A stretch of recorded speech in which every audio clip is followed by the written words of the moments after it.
Bonsoir à tous et bienvenue dans Samuel Blake Digital 14. Je sais pas si ça va être à l'endroit ou à l'envers. Je sais pas si vous savez compter, vous avez le temps. Il y a un 10 et un 4, ça fait 14. Bref, on a essayé de faire un effet.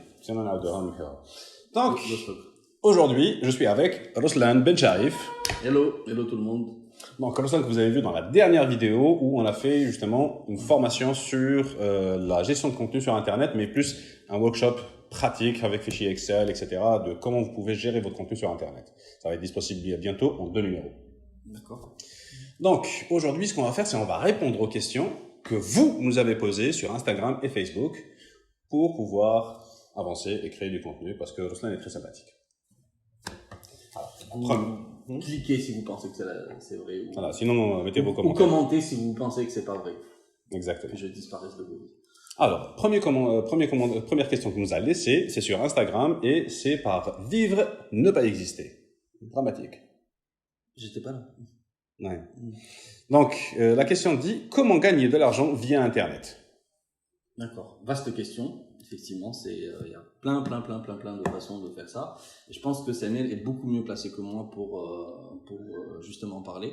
Et si j'estime qu'il a oublié quelque chose ou que j'ai une autre idée qui m'arrive, ben Et si je me gourre, tu me corriges? J'oserais jamais. Si. Samuel ne se court jamais. C'est souvent. Bref, donc si je dois répondre à cette question, en fait, je vais la diviser en 4 parties. 1. Alors, on peut gagner de l'argent sur Internet comme on gagnerait de l'argent sur n'importe quel autre type de business. Il suffit juste de faire sa communication sur Internet. Donc ça aide à faire connaître votre business par plus de personnes, à moindre coût, plus rapidement. Donc, par exemple, j'ai une agence de communication et on communique uniquement sur Internet et on fait notre travail uniquement sur Internet. Quelque part, on gagne notre argent via Internet. Ouais. 2. Ça va être, vous avez un site de e-commerce par exemple, ou un site de service qui se passe via Internet, où la commande se fait via Internet. Donc, les gens font leur achat sur un site, et vous allez les livrer par la suite. Ou leur envoyer le service, ça peut être un logiciel, ça peut être n'importe quoi.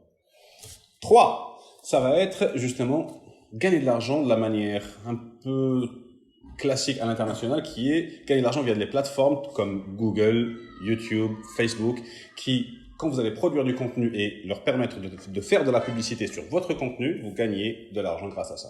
Donc c'est pour ça qu'on voit exploser les YouTubeurs et autres Instagrammeurs, etc. Comment ça se passe sur YouTube, sur Facebook? T'as dit Facebook. Alors Facebook, ils ont ouvert l'année dernière en fait leur monétisation de contenu. C'est pas encore ouvert en Algérie et ils sont pas très transparents sur combien ils vont payer. Donc on ne sait pas encore comment ça fait. Par contre, Google, que ce soit des bannières sur les sites ou sur tes vidéos sur YouTube, là tu gagnes 63% de ce que l'annonceur a payé Google. D'accord. Voilà. 4. Juste une autre question. À partir de quand tu commences à être intéressant? À partir de combien de vues ou à partir de quel niveau de chauffabilité? En chauffabilité, on va dire qu'à l'international, dans les pays développés, c'est l'équivalent de 1 euro à 1 dollar les 1000 vues. Bon, il réfère de chauffabilité, c'est pas la peine. On va mettre des sous-titres. Voilà, avec parce que c'est le seul mot qui me sauve. Il n'y a pas de problème. Donc, je disais, c'est en moyenne 1 euro, 1 dollar les 1000 vues, sauf que, voilà, c'est un peu variable, ça marche pas comme ça. En général, toutes les 1000 vues, il y a au moins une vidéo qui va passer, qui va rapporter l'équivalent d'1 dollar. Une publicité qui va passer sur tes vidéos. Oui. Donc, et cette publicité va te rapporter l'équivalent de 1 dollar. Mais juste 1000 vues, ça me paraît pas être énorme. Enfin, ça commence pas à être monétisé à partir d'un certain volume. Ah non, pour être éligible à la monétisation, c'est autre chose. Voilà. Être éligible, il faut avoir au moins 1000 abonnés sur YouTube. Sur la chaîne. Et avoir cumulé dans les 90 derniers jours, je sais plus si 4000 heures de vues, un truc comme ça, on va aller checker les détails. D'accord. Donc, je pense que c'est important pour les gens qui ont envie de se lancer, au moins Exactement. Qu'ils sachent comment faire. Et sur Facebook aussi, ils ont ce genre de choses pour les prérequis. Ok.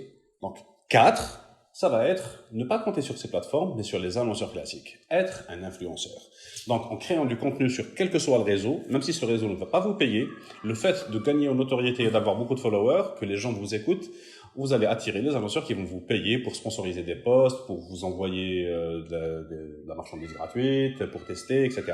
Donc ça, c'est Le quatrième mode pour gagner de l'argent sur Internet. Même question, à partir de combien, entre guillemets, de followers tu es considéré comme étant un influenceur?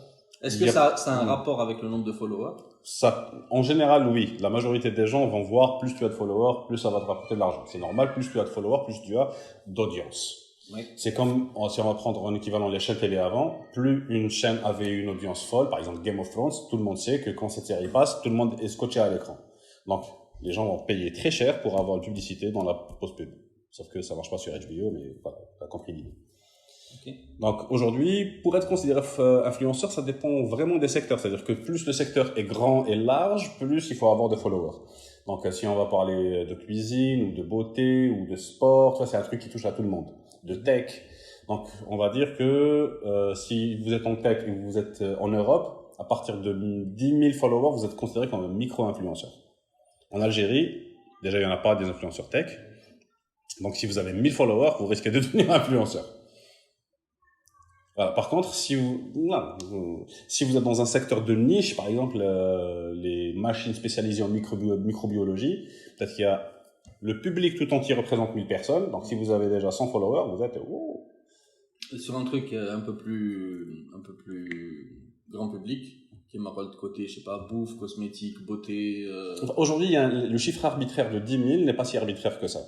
À partir de 10 000, que ce soit sur YouTube ou sur Instagram, en fait, vous avez des options qui se déclenchent en plus. Donc, vous connaissez le swipe up sur Instagram. Vous pouvez le faire à partir de 0, mais vous ne pouvez envoyer que vers IGTV. Donc, Instagram TV. Par contre, dès que vous avez 10 000 followers, vous décrochez la possibilité d'envoyer les gens hors Instagram. Donc, vers votre site web, vers votre chaîne YouTube, vers où vous voulez. D'accord. Sur YouTube, par contre, à partir de 10 000 followers, vous avez l'option de faire des stories sur YouTube. Donc maintenant, quand vous allez sur votre chaîne et que vous allez sur vos abonnements, au bout de la deuxième, peut-être, vous allez voir une ligne de stories que vous pouvez consulter.